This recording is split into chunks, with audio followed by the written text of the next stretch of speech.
జీ5 ఉండగా మీ favourite TV shows ని మీరు అస్సలు మిస్ అవ్వలేరు. Complete free. నాకు చెప్పదక్క, నేను వినను. తనను చూస్తుంటేనే నాకు కడుపు రగిలిపోతుంది.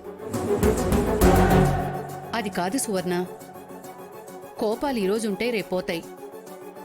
బంధాలు ఎప్పటికీ ఉండేవే కదా. అయినా ఎన్నాళ్ళని ఇలా కోపంతో కోడల్ని దూరం చేసుకుంటావు నువ్వు? కోడలంటే కళ్ళ ముందు పెళ్లి చేసుకోవాలి, తృప్తిగా అక్షింతలేసి ఆశీర్వదించాలి, హారతిచ్చి ఇంట్లోకి ఆహ్వానించాలి. అవన్నీ నాకేం జరగలేదు కదా. తను నా కోడలు ఎలా అవుతుంది?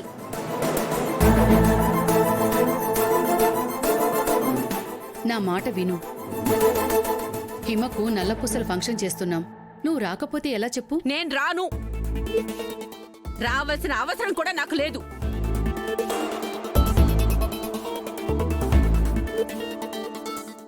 నేను లేకుండా పెళ్లి చేయొచ్చు గాని నేను రాకుంటే నల్లపూసల ఫంక్షన్ మాత్రం చేయకూడదా? ఇది మరీ విడ్డూరంగా ఉంది లేక. చేసేవన్నీ చేస్తారు, ఇలాంటి పిలుపులకు మాత్రం కుంకుమ భరిణ పట్టుకొని వచ్చేస్తారు. మీరు కావాలనే చేస్తున్నారో లేదా నన్ను కాకుల్లా పొడవడానికి మాటి మాటికి వస్తున్నారో నాకైతే అర్థం కావట్లేదు. అదేంటి సువర్ణ, వాళ్ళు ఏమైనా దూర బంధువులా? మన కుటుంబమే కదా, నువ్వు అలా మాట్లాడవచ్చా?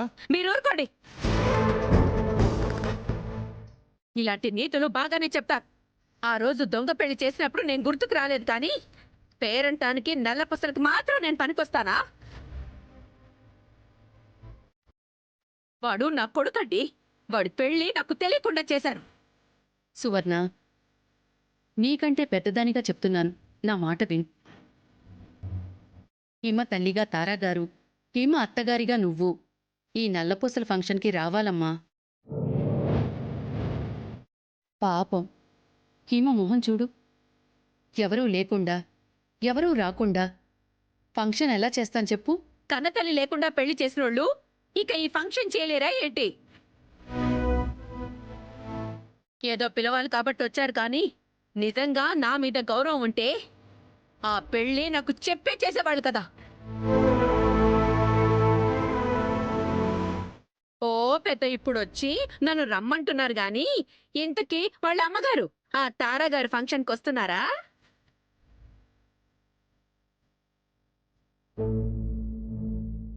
మీరెళ్ళి తనని కూడా ఇలాగే పిలిచారా?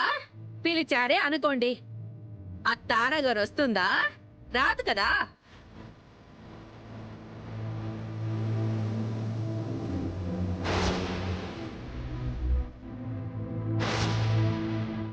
కన్న తల్లే కూతురి నల్లపూసల ఫంక్షన్కి రానప్పుడు కోడలే కాదనుకున్న దాన్ని నేనెందుకు రావాలి చెప్పండి? నా కొడుక్కి ఘనంగా పెళ్లి చేయాలని మురిసిపోయాను. నా ఆశలని ఆవిరి చేసావు కదా. ఈ పాప నీకు తగలకుండా ఉంటుందా? బాబు బాబు, మీరు ఈ పని చేయడం ఏంటి బాబు? పర్లేదండి, మన ఇంటి పనే కదా. నా చెల్లి ఫంక్షన్ కోసమే కదా చేస్తోంది.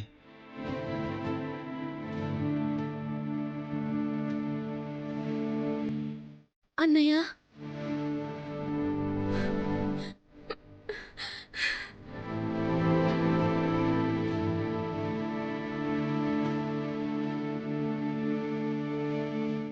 ఏంటన్నయ్య ఇది? నువ్విలా సామాన్లు దించడం ఏంటి? పెళ్ళిళ్ళంటేనే దూరంగా ఉండే నువ్వు ఇలాంటి పనులు చేయడం ఏంటన్నయ్య?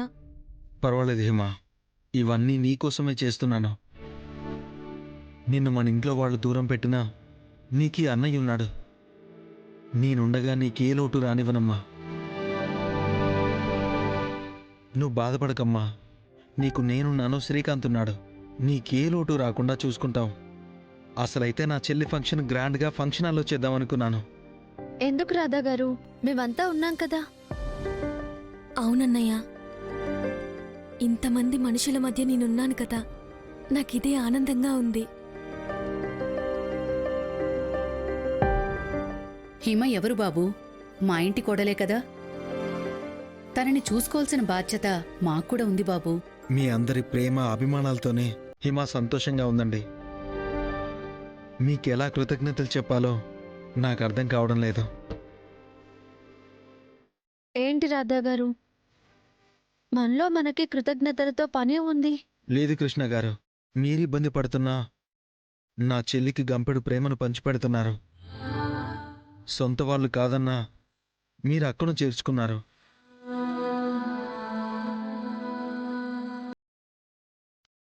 మీరు చేసిన దానికి బదులుగా నేనేం చేయగలను చెప్పండి?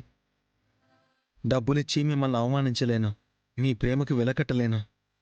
కానీ నాదొక చిన్న రిక్వెస్ట్. ఏంటి రాధా గారు? మీరేమనుకోకపోతే ఫంక్షన్ ఖర్చంతా నేను పెట్టుకుంటాను.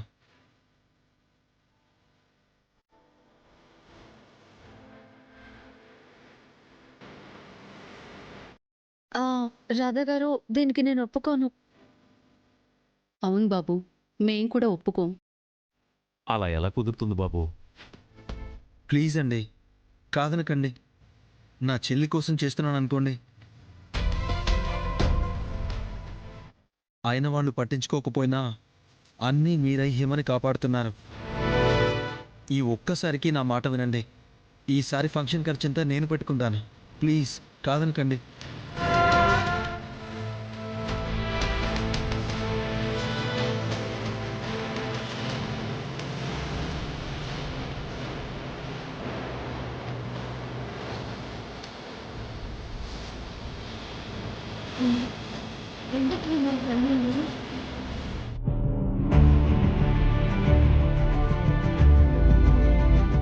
మేమందరం ఉన్నాం కదా, ఇప్పుడు మీ అన్నయ్య కూడా వచ్చారు.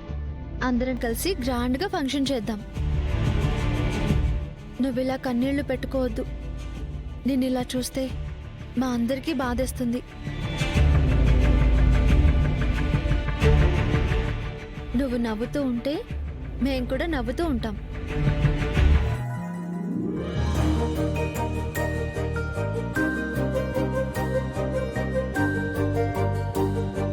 జీ5 యాప్ డౌన్లోడ్ చేసి అన్ని ఎపిసోడ్స్ పూర్తి ఉచితంగా చూడండి.